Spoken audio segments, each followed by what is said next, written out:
तो जब वो दरिंद्र की कर रहे थे, बच्ची से मारपीट कर रहे थे, तो जाहिर सी बात है बड़ी बहन को तो दर्द होगा। और एविडेंस के लिए वीडियो बनाया है, एविडेंस के तौर पे। देखिए, हाफ एनकाउंटर से हम संतुष्ट नहीं है। एक बेटी की शादी की जाती है और शादी में स्कॉर्पियो से लेकर बुलेट बाइक तक दी जाती है।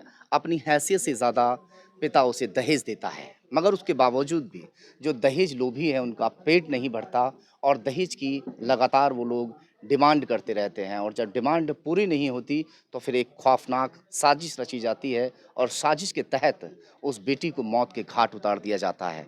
मैं बात कर रहा हूँ निक्की पायला की, जिसने पूरे देश को झकझोर कर रख दिया। उसका जो वीडियो आया, वीडियो इतना विचलित करता है कि वीडियो देखा भी नहीं जा रहा। मैं इस वक्त उसी बिटिया के गांव में उसके घर पर मौजूद हूं और निक्की पायला के चाचा हैं, ताऊ हैं। मैं उनसे बातचीत करूंगा। क्या नाम है सर आपका? मेरा नाम करतार सिंह है और मैं रूपवास गांव के रहने वाला हूँ। निक्की पायला मेरी भतीजी थी, छोटे भाई की लड़की थी। और ये लड़की बचपन से ही बड़ी होनहार थी। मेरा स्कूल है तो उसमें प्रारंभिक एजुकेशन, बेसिक शिक्षा इसने ली थी। तो 5वीं क्लास तक बहुत टॉप नंबर लाया करती थी और एक जुनून था पढ़ने का। लेकिन उसके बाद ये डीपीएस पब्लिक स्कूल में गई थी उच्च शिक्षा के लिए। शुरू से ही होनहार थी। और इसकी जो शादी की, वो बड़ी बेटी, हमारे गुर्जर समाज में क्या होता है कि 2 बेटी की शादी हम एक साथ कर सकते हैं, 3 की भी कर देते हैं। तो बड़ी बहन की शादी के साथ ही इनकी शादी हुई थी 2016 में। उसी समय बहुत दान दहेज के साथ शादी की थी। नोटबंदी के बावजूद भी जो हमारे छोटे भाई ने स्कॉर्पियो गाड़ी दी थी, कैश दिया था 11 लाख रुपए, सोना बहुत दिया था और सारा जो घर का सामान होता है सभी कुछ दिया था। और बड़े शौक से हमने जो विदा की थी। लेकिन ये समय समय पे जो है, जो जो दोनों लड़का, दोनों बेटियों को बताया जा रहा है कि एक ही घर में जो है ब्याया था दोनों भाइयों को। और जिस वक्त ये वारदात को अंजाम दे रहे थे तो दूसरी बहन ने वीडियो को बना लिया था, जो वीडियो अब वायरल है। दोनों बिटिया हमारी एक ही घर में थी। तो एक बेटी एक मंजिल पे रहती थी, दूसरी एक पे रहती थी, बड़ी वाली। तो जब वो दरिंद्र की कर रहे थे, बच्ची से मारपीट कर रहे थे, तो जाहिर सी बात है बड़ी बहन को तो दर्द होगा। और एविडेंस के लिए वीडियो बनाया है, एविडेंस के तौर पे कि भाई हम सच्चाई को बखान कर सके। कोई कहे कि हमने मारा पीटा नहीं है, तो हमारी बड़ी बेटी ने जो है वो वीडियो बनाया। कितने और पैसे की ये लोग डिमांड कर रहे थे? बता रहे हैं कि लाखों रुपए या करोड़ों के हिसाब से कुछ, क्या था? डिमांड इनकी पूरी हमने की जरूर। शुरू में स्कॉर्पियो दी, फिर जो हमारे यहाँ एक रिवाज होता है, छूचक का रिवाज होता है, उस छूचक के रिवाज में हमने बुलेट मोटरसाइकिल दी 2.5 लाख रुपए की और कैश भी दिया था। लेकिन उसके बाद फिर और डिमांड करने लगे, जो ये महंगी गाड़ी की डिमांड करने लगे। तो कौन सी गाड़ी मांग रहे थे? ये मर्सिडीज बेंज कौन सी होती है उसकी, उस गाड़ी की डिमांड करने लगे। तो ये हमारा छोटा भाई किसान ही है। किसान की आपको पता है कि ज़्यादा आमदनी तो होती नहीं है। अब ज़मीन बेच के किसान जो है मर्सिडीज बेंज क्यों देगा? तो अच्छा, कई बार ऐसे झगड़े हुए जैसे आपस में, तो गांव में पंचायत वगैरह करके कुछ ऐसा हुआ था बीच बीच में, उसे तब भेजा गया था फैसले वगैरह करा? देखिए, आपको जानकारी है, हमारे देश के अंदर 1950 में लोकतंत्र वो कानून आया था। उससे पहले हमारी जो वो सामाजिक व्यवस्था थी, सामाजिक पंचायतें थी, वो ही फैसला करा करती थी। और हमारे हमारे गुर्जर समाज में तो आज भी सामाजिक पंचायत जो होती है बुजुर्गों की, वो भी आज सुप्रीम कोर्ट की तरह होती है। एक बार को सुप्रीम कोर्ट या किसी का फैसला ना माने, लेकिन समाज के फैसले को हम लोग जरूर मानते हैं। तो उसी के आधार पर जब हमारी बेटी परेशान होती थी, तो पंचायत हुई। पंचायत में ये निर्णय लिया गया, पंचों ने ये बात कही गई कि इस आज के बाद जो है बेटी को कोई परेशानी नहीं होगी और जिम्मेदारी है।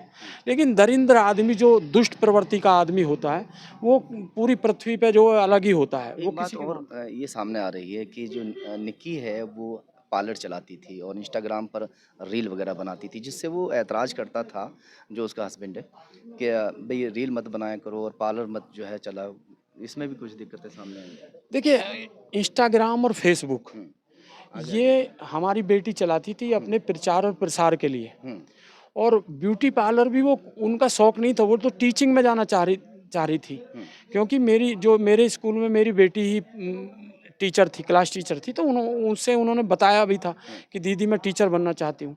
लेकिन जब टीचर बनने के लिए पढ़ाई की ज़रूरत होती है, बीएड की ज़रूरत होती है, उन दुष्टों ने पढ़ाई कराई नहीं। अब जो ब्यूटी पार्लर का काम है ये भी आज कोई ऐसा नहीं है कि जो अछूत है या ये बुरा है। अब तो हर गली मोहल्ले में ब्यूटी पार्लर का काम सम्मानित तरीके से देखा जाता है। एक समय था जब ब्यूटी पार्लर को सम्मान नहीं दिया जाता था, लेकिन आज ब्यूटी कुछ पार्लर की ऐसा मालूम है आपको कि आखिरी बार निक्की की बात घर वालों से कब हुई थी? देखिए, जिस दिन इन दरंदों ने आग लगाई थी 21 तारीख को, 20 तारीख को, 19 तारीख को फ़ोन ज़रूर किया था उन्होंने, लेकिन हमको ये पता नहीं था कि इतनी बड़ी घटना घट जाएगी। हम तो यही सोच रहे उन थे। लोगों ने यानी कि निक्की के हस्बैंड वगैरह ने भी बातचीत की थी?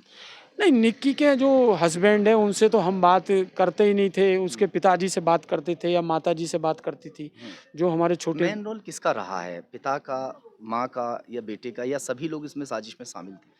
देखिए, वो चार चार जो लोग हैं, हुँ, एक जो हमारी बिटिया की सास और ससुर, और जो बड़ी बेटी का हस्बैंड है, छोटी बेटी का हस्बैंड है, ये चारों लोग जो है, ये चारों की चारों ही इनकी विचार जो है वो दरिंद्र प्रवृत्ति के थे। और सभी को एक लालच आया कि जो बेटी का बाप है, हमारा छोटा भाई भिखारी सिंह, अगर इसकी ज़मीन महंगी हो गई है, ज़मीन बिचवा के कुछ पैसा ऐंठा जाए। तो चारों लोगों की एक साजिश थी, और साजिश के तहत वो बेटियों को हमारे प्रताड़ित कर रहे थे और बेटियों को परेशान कर रहे थे कि जितना हम परेशान करेंगे उतना हमें ज़मीन बेच के पैसे दे देगा। इस तरीक़ा की सोच उनकी थी। क्या कुछ कहना चाहते हैं आप? क्या नाम है? जिस तरह से बिटिया के साथ ये हुआ है, इसके बारे में आप क्या कहना चाह रहे हैं? नाम बताइए। कृष्ण शर्मा मेरा नाम है। हुँ, अगर ये पार्लर का काम नहीं कराना चाहते थे तो इन्होंने पहले से क्यों खुलवाया पार्लर उसको, बेटी को? जी। जब उस पार्लर का काम चलता था तो जब ही तो घर का खर्चा चलता था इनका। हुँ, इतने टाइम से पार्लर चल रहा है तो ये थोड़ी नहीं कि आज ही वे हो रहा है कि इससे आज ही सारे ऐतराज उठाए जा रहे हैं। ये तो सबका प्लान था कि काम करे बेटी। जिस वक़्त यहाँ फैसले वगैरह होते थे, पंचायत में आप भी रहे होंगे 1-2 बार, तो वहाँ क्या इस तरीके की वो डिमांड कुछ ऐसी रखता था जो बिटिया बताती थी आकर? वो क्या कुछ फैसले हुए थे उस दौरान? उस फैसले में यही तय हुआ था कि भाई देखिए, लड़कियों को परेशान नहीं करोगे, हुँ, और जो भी रीति रिवाज के अकॉर्डिंग जो भी त्योहार आएंगे उन पे हम समय समय पे उनकी सहायता करते रहते थे। हुँ, और समाज कभी भी ये नहीं कहता है कि आप इनको दहेज दो, आप इनको पैसे दो, लेकिन समाज ने जो पंचायत की थी वो इस बात की सिक्योरिटी होती है कि बच्चियों को प्रताड़ित नहीं किया जाएगा। लेकिन जो दुष्ट प्रवृत्ति के लोग होते हैं वो समाज को भी उन्होंने एक तरीका से बात। कितने लोगों को पुलिस ने अभी तक अरेस्ट किया है और कितने लोग अभी बाकी हैं? देखिए, मेरा मीडिया के माध्यम से कहना ये है कि 4 लोग हमने नाम दर्ज किए थे, चारों वो दोषी थे, चारों को अरेस्ट तो किया है। प्रारंभिक जांच में पुलिस ने अच्छी कार्रवाई की है, लेकिन मैं मीडिया के माध्यम से ये रिक्वेस्ट करना चाहता हूँ, जैसे योगी सरकार दावा करती है कि हम जो है न्याय दिलाने के लिए ज़्यादा काम कर रहे हैं, तो न्याय जब मिलेगा जब चार्जशीट जो जल्दी मिलेगी, कोर्ट को चार्जशीट मिलेगी तो आगे बढ़ेगा केस। तो मैं कहता हूँ मीडिया के माध्यम से 10 या 15 दिन या अधिक से अधिक 1 महीने के अंदर, 30 दिन के अंदर चार्जशीट लगे, और चार्जशीट लगने के बाद जो फांसी पे लटकाया जाए या कोई जो भी सज़ा दी जाएगी वो कोर्ट का काम है। पुलिस का काम है अभी अधूरा है। पुलिस को मैं अभी 50% ही, 50 नंबर ही दूंगा, 50 नंबर और जब दूंगा उसने जब। उसका हाफ एनकाउंटर भी किया है, बता रहे हैं कि वो पुलिस पर भी कुछ हमला वगैरह कुछ करके भागने की कोशिश कर रहा था, जो निक्की का पति है। देखिए, हाफ एनकाउंटर से हम संतुष्ट नहीं हैं। हाँ, हाफ एनकाउंटर करना एक औपचारिकता है। अगर उनको करना ही था तो फुल एनकाउंटर कर देते ऐसे दुष्ट आदमी का। ऐसे कितने ही एनकाउंटर हुए हैं, जिसने बेटी को जिंदा जलाया है, ये इससे बड़ा। और वो और बोल रहा है मुझे कोई पछतावा तक नहीं है, कुछ इस तरह से करके बोल रहा दुष्ट प्रवृत्ति के लोग कभी पछताते नहीं हैं। रावण का सारा परिवार खत्म हो गया था, लास्ट में भी उसने पछतावा नहीं महसूस किया था। दुर्योधन का सारा परिवार खत्म हो गया था, दुर्योधन ने पछतावा कभी नहीं किया। दुष्ट प्रवृत्ति के लोग कभी पछताते नहीं हैं। है। निक्की का वीडियो जैसे ही सोशल मीडिया पर वायरल हुआ, पूरे देश में चिंगारी सी फैल गई, जिसकी वजह से पता चल गया कि बेटियों के साथ में किस तरह से उनकी हत्या की जाती है, क्योंकि ज़्यादातर मामलों को आत्महत्या में बदल दिया जाता है। मैं आए दिन आपको खबरें भी दिखाता रहता हूँ, और हर तीसरे दिन एक बेटी पोस्टमार्टम हाउस में रखी रहती है। अगर किसी वजह से उसकी बहन वहाँ पर नहीं होती और उस वीडियो को न बनाया गया होता, तो शायद ये केस भी इसी तरह से कुछ दब के रह जाता। सरकार को कड़ा कानून बनाना होगा जिसके तहत बेटियों को बचाया जा सके।